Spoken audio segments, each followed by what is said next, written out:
Hello friends and welcome back to my channel. This is Smita Anshu's mom. आज मैं बात करूंगी स्टेम सेल थेरेपी के ऊपर।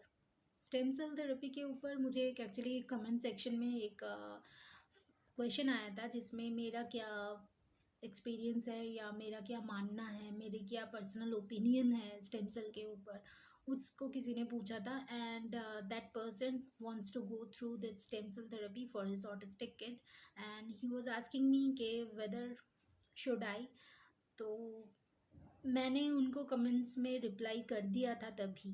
बट अभी रिसेंटली ये स्टेम सेल थेरेपी के ऊपर नेशनल मेडिकल कमीशन ने एक बहुत बड़ा रिपोर्ट जो all over the India newspaper में भी आया है उसके ऊपर पब्लिश किया है। Then the date is December 14।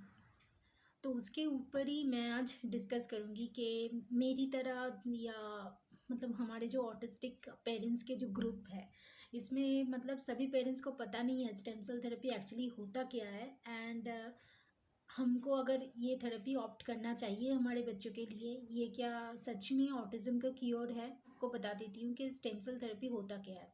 Stem cell therapy में होता है कि स्टेम सेल थेरेपी में हमारे जो बोन मैरो होता है, बोन मैरो के जो सेल्स होते हैं वो एडल्ट सेल्स होते हैं, मतलब वो थोड़े से स्ट्रॉन्ग सेल्स होते हैं। टिश्यूज़ जो होते हैं वो स्ट्रॉन्ग टिश्यूज़ होते हैं जिससे वो टिश्यू बोन मैरो से वो टिश्यू लिया जाता है। एंड हमारे जो ऑल ओवर द बॉडीज़ में जो मतलब अंडर डेवलप्ड सेल्स है उसमें वो इंजेक्ट किया जाता है।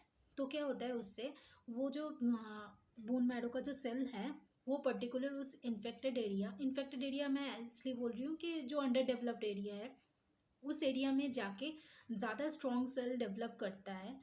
तो क्या होता है उससे जो अंडर डेवलप्ड एरिया है वो अच्छे से डेवलप्ड होता रहता है। अभी इसका ऑटिज़म में क्या कनेक्शन है। ऑटिज़म में ये बोला जाता है कि हमारे जो बच्चे होते हैं उनके brain that is not that much developed. तो इसलिए स्टेम सेल थेरेपी का वो लोग जो प्रैक्टिस करते हैं स्टेम सेल थेरेपी वो इसके साथ कनेक्शन करते हैं कि स्टेम सेल थेरेपी से बच्चों के बोन मैरो से वो टिश्यूज़ लिया जाता है एंड बच्चों के वो इंजेक्ट किया जाता है अंडर दैट मेडिकल पूरा सब वो प्रोसेस के अंदर किया जाता है ये ट्रीटमेंट। तो ये थेरेपी ये एक प्रोसेस है जिसमें वो बच्चे के अंदर डाला जाता है।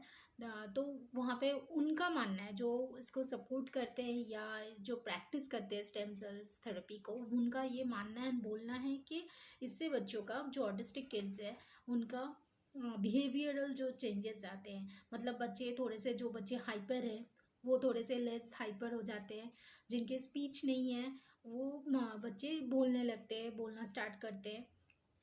ये सारे जो है मतलब aggression, depression, stress, mood changes, ये सारे चीज़ वो बोलते हैं एंग्जाइटी लेवल, ये सारे चीज़ों के ऊपर ये स्टेम सेल थेरेपी काम करता है। ये उनका जो प्रैक्टिस करते हैं या सपोर्ट करते हैं उनका मानना है। इस चक्कर में मतलब ये स्टेम सेल थेरेपी का जो बैकग्राउंड अभी इसके ऊपर मतलब ये काफ़ी क्या हुआ है, मतलब बहुत सारे जगह में मशरूम की तरह ये पैदा हो गया है सेंटर्स जहाँ पे वो लोग बोलते हैं एंड प्रॉमिस करते हैं एंड जो एडवर्टाइज करते हैं करके बोलते हैं कि हाँ हमारे पास ये बच्चा आया था पहले, ये बहुत हाइपर था, बिल्कुल स्पीच नहीं थी, ऑटिस्टिक है ऑफ कोर्स। तो वो स्टेम सेल थेरेपी लेने के बाद बच्चा ऐसा प्रोग्रेस दिखाया हमने। तो ये सारे जो मतलब एडवर्टाइज आपको मतलब दिखेंगे ये सारे फर्स्ट ऑफ ऑल ये सारे फ्रॉड हैं, ये कोई भी जेन्युइन केसेस नहीं है। अभी तो ये मतलब जो 14 दिसंबर का जो आर्टिकल है उसके ऊपर तो अभी पूरा एकदम दूध का दूध पानी का पानी हो गया है कि ये सारे जो लोग पहले बोलते थे कि प्रॉमिस करते थे या वो दिखाते थे ना पेरेंट्स को, वो सारे नकली है एक्चुअली, उनका कोई बेसिस नहीं है। अभी नेशनल मेडिकल जो कमीशन है उन्होंने स्ट्रेट कट बोला है कि ऑटिज्म इज़ अ कंडीशन, इसका कोई क्योर नहीं है, क्योर नहीं है। किस लिए बोल रही हूँ कि क्योर नहीं है, क्योंकि ये एक life long through the condition है बच्चे को। मतलब हम लोग क्या कर सकते हैं, हम लोग therapy, behavioural therapy, activity, physical exercise, इन सब चीज़ों के साथ बच्चों को कोप अप कर, जो उनका जो मतलब जो जो अंडर डेवलप्ड एरिया है, बिहेवियरल चैलेंजेस है, उसके ऊपर काम कर सकते हैं ताकि बच्चा सेल्फ रेगुलेट हो पाए, बच्चे को मतलब वो चीज़ समझ में आए कि हम मुझको ये सारे चीज़ डेली लाइफ में जो लाइफ स्किल्स है वो सारे उसको आ पाए। तो तो इसके लिए हम बच्चे को ट्रेन करते हैं, तो बच्चा वो चीज़ सीख लेता है, इमिटेट करता है, मेमोराइज करता है, मास्किंग करता है बोल सकते हो आप। ये सब करके बच्चा वो चीज़ सीख लेता है, तो बच्चा उसके हिसाब से रूटीन वाइज चलता है। हम ये एक्सपेक्ट नहीं कर सकते बच्चे से, बच्चा मतलब पूरा एकदम नॉर्मल हमारी तरह, जैसे हम दिमाग से निकालते हैं कि ये आइडियाज़ वो आइडियाज़, या खुद से कोई मतलब बिहेवियरल वो नहीं कर सकता। लेकिन बच्चा जो रेगुलर स्किल्स है, जो उसको सिखाया गया है उसके ऊपर बच्चा काम करता है, वही चीज़ उसको लाइफ लॉन्ग फॉलो करता है वो। अभी ये है ऑटिज़म का लाइफ लॉन्ग का पैटर्न। अभी हम जो पेरेंट्स हैं वो क्या करते हैं कि बच्चे डेली लाइफ में इतने परेशान करते हैं, हाइपर बच्चा है, स्पीच नहीं है, तो पेरेंट्स लोग हम लोग डिप्रेस हो जाते हैं एटलीस्ट एट द बिगनिंग। जिनको अभी डायग्नोसिस मिला है कि बच्चे को ऑटिज़म है, वो क्या करते हैं, तुरंत ऑटिज्म के क्योर के लिए ढूंढते रहते हैं कि कौन सा थेरेपी ले सकते हैं कि बच्चा तुरंत ऐसे ही ठीक हो जाए, ऑटिज्म क्योर हो जाए। तो वो लोग इस चक्कर में पड़ जाते हैं कि स्टेम सेल थेरेपी लेते हैं। एंड देखो आपने वो सारे सेंटर्स में जाते हैं एंड उनको दिखाया जाता है, देखो ये सब पेरेंट्स है, ये सब मतलब सक्सेस स्टोरीज है, आप चेकआउट कर सकते हो, इनका नंबर दे सकते हैं, ये सब बोल के मतलब सारे मतलब पूरा एकदम फ्रॉड केसेस है। मैं आपको बोलती हूँ, उस आर्टिकल में लिखा था कि 119 मतलब 119 बच्चे के ऊपर स्टेम सेल थेरेपी अप्लाई किया गया था, एंड उसके 119 पेरेंट्स ने वो अपने बच्चे के ऊपर अलाउ किया करना, एंड उसके बाद भी कोई चेंजेस नहीं है बच्चे में अंदर। ना बच्चों की हाइपर एक्टिविटी कम हुई है, ना बच्चे को स्पीच आया है, ना बच्चे का एग्रेशन कम हुआ है, मतलब इट्स ऑल इन वेन। अभी स्टेम सेल थेरेपी क्यों ऐसे इतना मशरूम की तरह मतलब इतना चल रहा है, बिजनेस हो गया है, लूट रहे हैं जो लोग ऐसे कर रहे हैं प्रैक्टिस, क्योंकि इस स्टेम है। तो ये बहुत ही कॉस्टली है प्रोसेस, मतलब इंडिया में इसका कॉस्ट है अराउंड 3-4 लाख। तो ये 3-4 लाख बच्चा वन सेटिंग के बारे में मैं बोल रही हूँ। अभी एक सेटिंग मतलब 3-4 लाख से आपको वो ऑप्ट करना है, फिर उसके बाद वो लोग 6 मंथ्स तक उसको आपको अंडर ऑब्जर्वेशन रखेंगे बच्चे को, एंड देखेंगे कोई चेंजेस है, बच्चे को कोई प्रॉब्लम आ रहा है, साइड इफेक्ट हो रहा है, क्या हो रहा है, फलाना ढिंका, ये सब वो चीज़ देखेंगे। एंड इसके ऊपर ही वो लोग आगे का नेक्स्ट करवाना है 6 मंथ के बाद दूसरा ना, या नहीं करना है या क्या करना है, उसके ऊपर ही वो बेस करके डिसाइड करते हैं। बट एक बच्चे का केस मतलब जो मैंने रीड किया कि उसको मतलब मैंने वो ट्रेसेस में रीड किया था कि बच्चा 15 साल का था, और बच्चे के ऊपर भी वो जो मतलब स्टेम सेल थेरेपी है उसके पेरेंट्स ने अप्लाई किया था। लेकिन उस बच्चे में कोई हाइपर एक्टिविटी चेंजेस नहीं है, उल्टा बच्चे में और एग्रेशन आ गया है। तो फ़ायदा क्या है, बच्चे मतलब अभी क्यों नेशनल मेडिकल कमीशन अचानक से इतने दिनों के बाद इसके बारे में मतलब इतना स्ट्रॉन्ग एक्शन ले रही है। अभी मैं आपको बता देती हूँ कि जो स्टेम सेल थेरेपी के बारे में मतलब एडवर्टाइज करते हैं या जो प्रैक्टिस करते हो विदाउट लाइसेंस, ये सब बैंड किया गया है। मतलब अगर आप ये सब करते हो प्रमोशन एंड प्रैक्टिस, या कोई भी पेरेंट्स को ये झूठ बोल के लालच दिखा के आप लोग ये सब प्रैक्टिस करते हो, तो मतलब ये एक अनएथिकल चीज़ है, and it is a prohibition. Like अगर ये आप पकड़े जाते हो तो आपको एक्शन लिया जाएगा, लीगल एक्शन आपके खिलाफ। तो ये सारी चीज़ अभी बैन किया गया है। क्यों अभी हुआ है, क्योंकि अभी जो पेरेंट्स, अभी मीडिया जो है मतलब जैसे यूट्यूब है, सोशल नेटवर्किंग इतना ज़्यादा है, अभी जो पेरेंट्स इतने खर्चे करने के बाद भी उनको दिखा कि कोई चेंजेस नहीं है, ऑल इन वेन, उल्टा बच्चे के ऊपर नेगेटिव इफेक्ट्स आ रहे हैं, उन्होंने अभी रिपोर्ट करना स्टार्ट किया है। एंड काफ़ी सारे डॉक्टर्स ने भी उनको मतलब रिपोर्ट किया इसके बारे में कि ये एक अंडर रिसर्च है।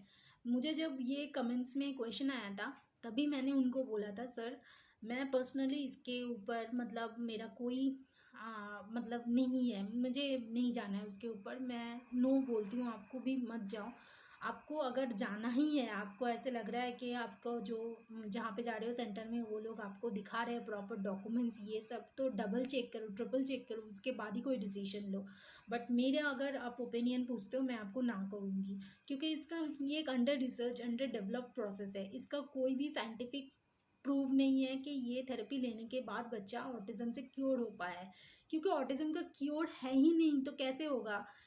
हमको मतलब पेरेंट्स को क्या होता है ना कि हम लोग इतना अंदर से डिप्रेस्ड होते हैं, हमको अगर वो क्योर शब्द ऑटिज़्म का दिख जाए या कोई भी ऐसी चीज़ दिख जाए कि बच्चा हाइपर एक्टिव से लेस हाइपर एक्टिव हो, तो हमारी परेशानी थोड़ा कम हो, या बच्चा बोलता नहीं, हम बच्चे का स्पीच आ जाएगा, ये सारी चीज़ हमारे लिए मतलब डायमंड या प्लेटिनम जैसा वैल्यूएबल थिंग्स है। तो इसलिए वो लालच में हम जल्दी आ जाते हैं। इसके लिए ऐसा भी होता है कि बच्चे मतलब पेरेंट्स अपना सब कुछ दांव पे लगा देते हैं, एंड ये जो स्टेम सेल थेरेपी या और कुछ के ऊपर जो प्रैक्टिस होती है, ये गलत चीज़ों के ऊपर पैसे डालते हैं, एंड मतलब बच्चे के ऊपर एक्सपेरिमेंट भी हो रहा है इससे, एंड बच्चे के ऊपर नेगेटिव इफेक्ट भी आ रहा है। तो क्या फ़ायदा? तो मत कीजिए स्टेम सेल थेरेपी, इसके ऊपर पैसे बर्बाद, क्योंकि इससे अच्छा है आप बच्चे के ऊपर एक्टिविटी कीजिए, उसके साथ एक्टिविटी में इन्वॉल्व कीजिए उसको, मतलब फिजिकल एक्सरसाइज करवाइए उसको, मतलब एकेडमिक्स में उसको जितना आता है, कलरिंग, राइटिंग, रीडिंग, ये सारी चीज़ आप उसको साथ एंगेज कीजिए, अपने आप को उसके साथ खेलिए। आप कुछ भी खेल सकते हो, कुछ भी कर सकते हो, आप उसके पेरेंट हो, तो इन सारी चीज़ों में आपकी एनर्जी को चैनलाइज कीजिए। स्टार्टिंग में थोड़ा सा डिप्रेशन रहता है, लेकिन उससे ओवरकम जल्दी कीजिए, ये मान लीजिए कि इसका क्योर नहीं है। आपको आपके बच्चे को सेल्फ डिपेंडेंट करना, सेल्फ इंडिपेंडेंट करना है। आपको बच्चे को किसी के ऊपर डिपेंडेंट नहीं करना है, उसको लाइफ स्किल्स सिखाना है, ये चीज़ आप उसको सिखाना है। आपको ये मन में लाओ, क्योर के पीछे मत भागिए। तो आज स्टेम सेल थेरेपी या कल कोई और दूसरा चीज़ हमारे सामने आएगी और हम लोग ऑप्ट कर लेंगे, तो पैसा तो जा रहा है, वो चलो छोड़ देते हैं हम, पैसा नेक्स्ट टाइम आ सकता है। लेकिन बच्चे के ऊपर अगर आप ये सारे एक्सपेरिमेंट कर रहे हो, एंड गॉड फॉरबिड अगर बच्चे के ऊपर कुछ नेगेटिव इफेक्ट और आ गया, तो आप कैसे झेलोगे? मतलब आप ऑलरेडी परेशानी में हो, और परेशानी आप मतलब पैसा दे के खरीद के ला रहे हो, ये ऐसी बात है। तो प्लीज़ ये सारी चीज़ों में मत पड़िए। स्टेम सेल थेरेपी जितना भी लोग मतलब एडवर्टाइज करें ऑल ओवर द कंट्री, या प्रॉमिस दिखाए या आपको स्टोरीज दिखाए, या वो तक नकली मतलब पेरेंट्स के नंबर तक भी देते हैं कि आप इनसे बात कर लो, आपको अगर ये हमारी बातों पे विश्वास नहीं है तो। बट ये सारी चीज़ बहुत फ्रॉड होते हैं, मतलब ये पूरा चैनल एक हुआ है फ्रॉड का।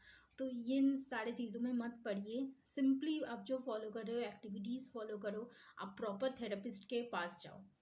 हाँ, अभी मैं दूसरी एक टॉपिक में आपके साथ आपको थोड़ा बोल देती हूँ। इसके साथ ही मेरे चैनल में अभी रिसेंटली 1-2 मंथ से, मैं 1-2 महीने से मैं नोटिस कर रही हूँ, बहुत सारे लोग जो मतलब होम्योपैथिक हो सकते हैं, होम्योपैथी डॉक्टर हो सकते हैं, या उनका दूसरा कुछ थेरेपी सेंटर है, या आयुर्वेदिक मेडिसिन, इन सारे चीज़ वो खुद का बिजनेस है, वो क्या करते हैं, सेल्फ प्रमोशन करना स्टार्ट कर रहे हैं कमेंट सेक्शन में जाके। बट मैं उस कमेंट्स में ना कोई थम्स अप देती हूँ, ना कोई उसका रिप्लाई बैक करती हूँ, क्योंकि कोई फ़ायदा नहीं है। तो आप वो कमेंट पढ़ के उसके पीछे मत चले जाइए। अगर मैं उसको थम्स अप नहीं दे रही हूँ, उसको नहीं कर रही हूँ, हार्ट साइन नहीं दे रही हूँ, मतलब मैं उसके साथ मैं उसकी गारंटी नहीं ले रही हूँ। अगर आप स्टिल मतलब लालच में आके उसके ऊपर उसके अ, जा रहे हो उस साइड में, तो दैट इज़ वो आपका पार्ट है, आपका गारंटी है, मैं नहीं लूँगी उसकी गारंटी। तो क्योंकि मैं नहीं रोक सकती ऐसे लोगों को कमेंट्स में आके बोलने के लिए, वो लोग एडवर्टाइजमेंट कर रहेंगे। तो मतलब ये आपका है, आप सोचो पहले, मतलब करने वहाँ पे जाने से पहले। क्योंकि अगर एक बार आप चले गए, मतलब आप घुस गए उसके अंदर, फिर आपको मतलब कैसे मुश्किल होगी आना, और कौन बचाएगा फिर? बच्चे के ऊपर अलग से वो गिनी पिग की तरह एक्सपेरिमेंट होगा, वो भी अलग बात है। तो ये सारी चीज़ों में मत पड़िए। तो चैनल में अगर कुछ किसी चीज़ को मैं मतलब ऐसे वीडियो में ओपन अपली बोल रही हूँ, दैट मीन्स उसको मैंने अपने बच्चे के ऊपर मैंने उसको खुद से एक्सपीरियंस किया है, तभी मैं गारंटी के साथ दूसरे बच्चे को वो चीज़ बोल रही हूँ, रेफ़र कर रही हूँ। अगर मैं खुद ने मुझे नहीं किया है, मेरे को उस चीज़ में भरोसा नहीं है, तो मैं कैसे कर सकती हूँ? और मैं ऐसी चीज़ करती भी नहीं हूँ। कोई पैसा भी दे दे करोड़ भी दे दे मुझे, मैं भी तब भी नहीं करूँगी, क्योंकि यहाँ पे सवाल बच्चों का है, और बच्चों के साथ मैं एक्सपेरिमेंट नहीं करती हूँ और नहीं कर सकती हूँ। तो इन सारी चीज़ों का ध्यान रखिए। कोई कितना भी लालच दिखाए आपको, उसके उसमें मत जाइए। तो स्टेम सेल थेरेपी मतलब ऐसे देखने में सुनने में लग रहा है कि बहुत एक इफ़ेक्टिव है, लेकिन साइंटिफिकली इसका कोई मतलब रिजल्ट नहीं निकला है कि जिससे प्रूव हो कि इसको ऑटिज़म का जो बिहेवियरल इश्यूज आते हैं बच्चों में वो कम हो गया, या बच्चों को स्पीच आ गई सिर्फ स्टेम सेल थेरेपी की वजह से। तो उसके ऊपर मत जाइए। आप सिंपली जो एक्टिविटीज़ फॉलो कर रहे हो थेरेपिस्ट के साथ, जो कर रहे हो काम, आप खुद अपने बच्चे के ऊपर जो काम कर रहे हो उन सब चीज़ों को फॉलो कीजिए सिर्फ। तो अगर आपको मैसेज अच्छा लगा, आप वीडियो को लाइक कीजिए, सब्सक्राइब अभी तक नहीं किया तो सब्सक्राइब कर लो, एंड इस वीडियो को तो एटलीस्ट बहुत शेयर करो, क्योंकि जो माँ बाप गलती से इस चक्कर में आ गए हैं उस चक्कर से निकल पाए। हमारे पास कोई ऑप्शन नहीं है, इसका मतलब पीने के लिए पानी नहीं है, इसका मतलब ये नहीं कि हम जहर ही पी लें, है ना। तो ये इन सारी चीज़ों को ध्यान रखिए, लालच में नहीं जाइए। सिर्फ मतलब बच्चे के साथ ऑनेस्टली अपना दिन रात एक करके हार्ड वर्क से काम कीजिए, तो वो ज़रूर रंग लाएगा। यही था आज का वीडियो। तो thank you, stay tuned, bye.